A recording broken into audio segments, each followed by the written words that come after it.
All right, we are going to move on to our third and already final debate. Here comes the intro. And this one is about learning in the flow of work. All right, in 2018, that's actually 6 years ago already, Josh Bersin introduced the concept of learning in the flow of work. And that means that employees are served training content right when they need it within their existing workflow and without being pulled away from their current task. Now, let's look at the reasoning behind this concept. And I think this model, Deb and Alex, is super known to you, but maybe not to everybody who's tuning in today. So there's a well-known 70-20-10 model, according to which 70% of workplace learning happens on the job and comes from informal workplace learning. That takes place during new tasks, challenging assignments, manager feedback, and the infamous, I would say, water cooler conversations. Then there's 20% of learning that comes from developmental relationships. Employees experience social learning through interactions with peers and mentors. And then there's 10% of learning that comes from traditional coursework and training in a formal educational setting. Secondly, 68% of learners prefer to train on the job. People want experiential learning where they actually get to learn and apply what they learn directly on the job. Thirdly, technological developments today are going so fast that by the time we've developed, for example, an appropriate online course or a piece of bite-sized learning, the content may already be partially outdated. All of this begs the question of why we don't see more organizations opt for the learning in the flow of work approach and hang on to their traditional L&D programs instead. Food for thought, I would say, and also for our final debate. Here's our third statement. In today's ever-changing business environment, traditional L&D can't keep up, learning in the flow of work can. Okay, Deb, starting with you this time. What do you vote? So the question is, can L&D keep up? Yeah. And does learning have to be, does all learning have to be in the flow of work? Exactly. No, but. No, but nice. We hadn't had that one yet. Alex. Yeah. No and, yeah. All right. We're going to start with the no but. Deb, please. Okay. Probably no and is probably a better answer. But anyway, let's go with this. So does all learning have to be in the flow of work? No, I don't think it has to be. I think there is a lot of value in, learning in the flow of work. I think that's how learning started, in the flow of work. It's not a new thing. Like we come to talk about it as like, oh, this is a new thing, learning in the flow of work. I mean, if we go back, back to the beginning of work times, how did people learn? They learned in the flow of work through apprenticeship, through doing the work. And I think that is the core, and that's how our whole function started.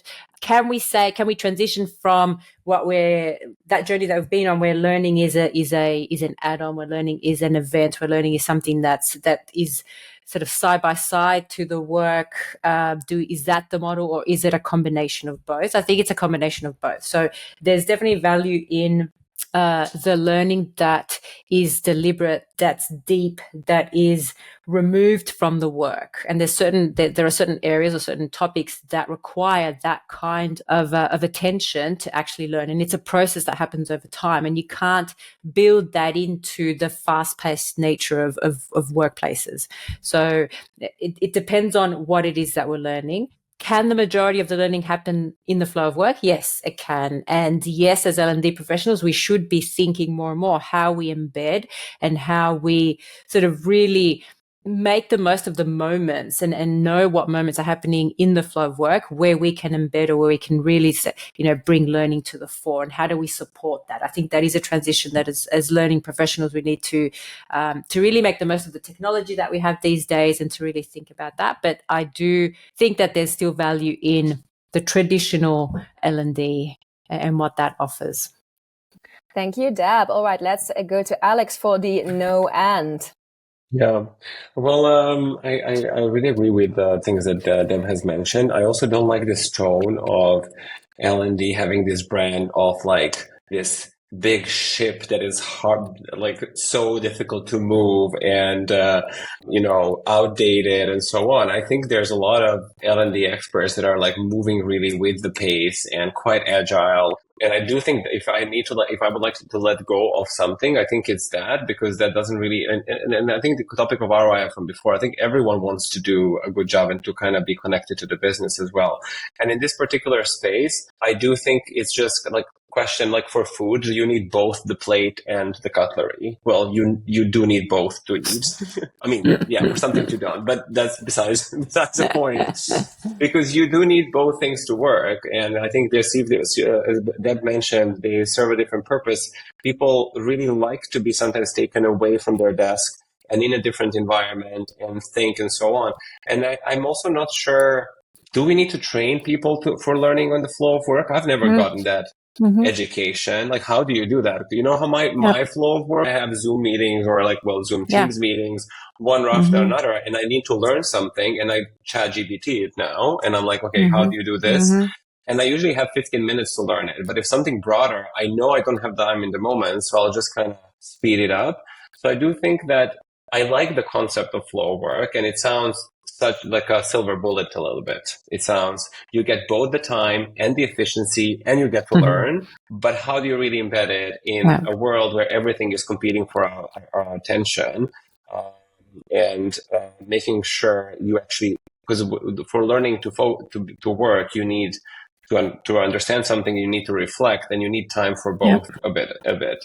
So yes, in some specialist roles, and depending also on your work capacity, you are absolutely able to learn in the flow of work. But if you look at some executives, or if you look at people that sometimes have very demanding jobs, how do you find the time to learn in the flow of work? And I think this is something that, I don't know, I'm thinking I would like to explore this more myself. Think about it a little bit more. Yeah. No, but I agree. I mean, there's definitely something around the work actually changing as well. I mean, the last couple of years, work has changed. So that flow of work is constantly evolving and changing. So I think that adds another dimension to this whole, okay, how do we embed it into the flow of work? Well, what is the flow of work these days, and what works best?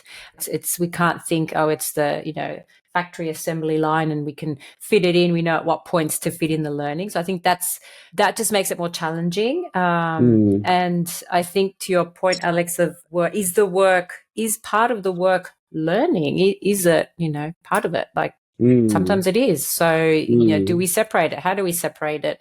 What do we separate? I think those are questions that you're like, okay, I'd like to think about that a little bit more deeply.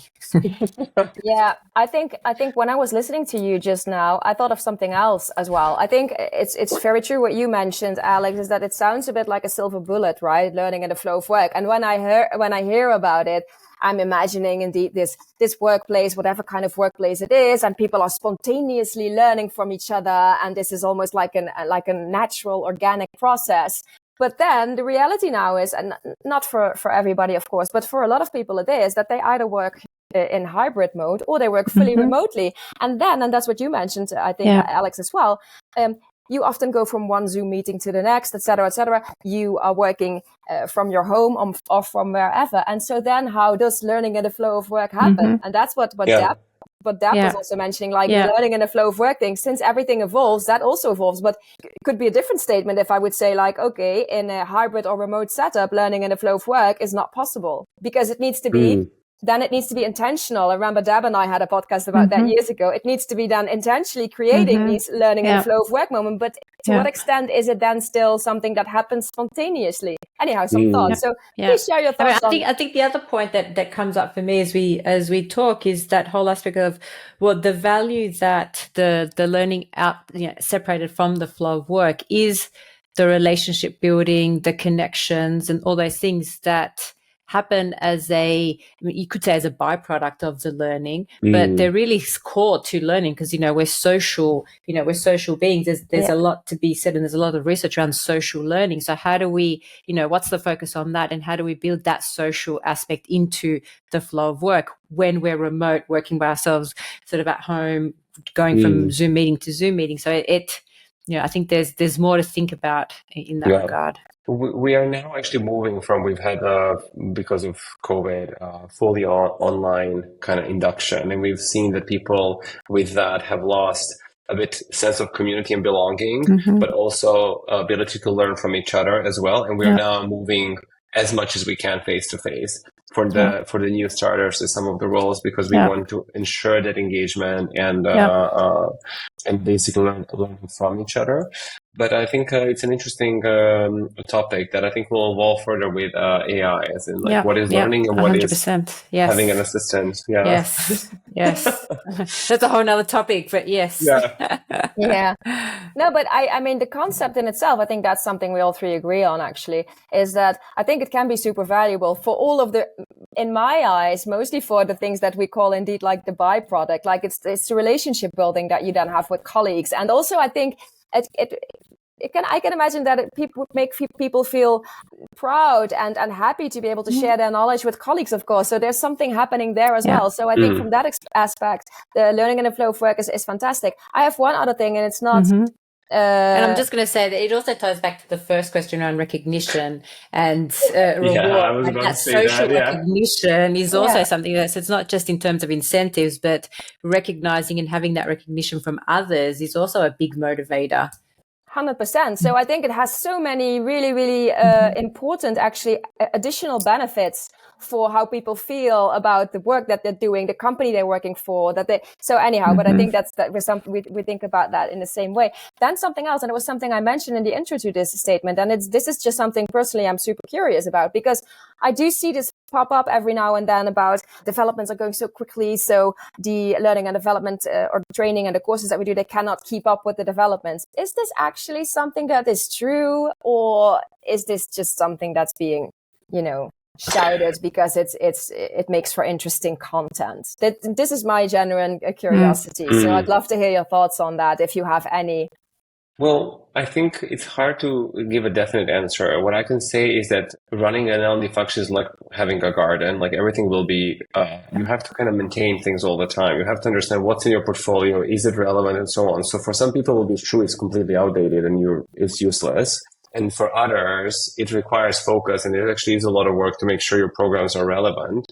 So those are two things at least from my side. And the other piece I feel is the online learning that has kind of went from this clickety-click e-learning where you kind of don't really learn as well. And then I think we started with that, and we kind of, actually, this is not what we need. And we moved to video learning. So I do think that there has been a lot of movement in that space that companies have maybe invested in and now have second guessed as well.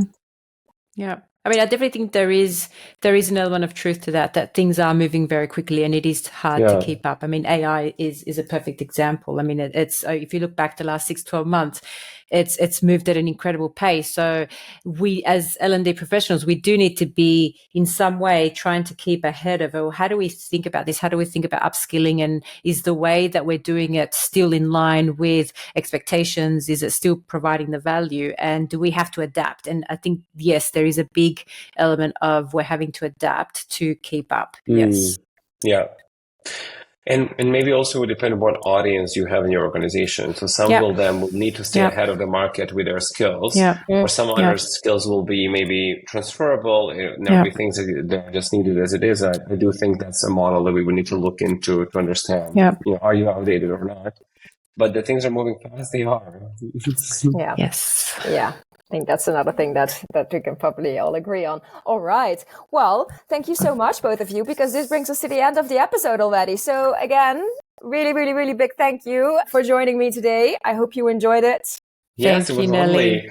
I enjoyed also seeing the view over there. Thanks, Deb. Pleasure. Thank you for joining. Thank you, everybody, for tuning in. And I'm going to say it one more time. If you haven't subscribed to the podcast yet, please do so. Leave a comment for us on Spotify or on Apple, wherever you are listening. And share the episode with your colleagues, with your friends, perhaps even with your family, anybody who you feel would benefit from listening to this episode. And then I say goodbye. Thank you. And until next time.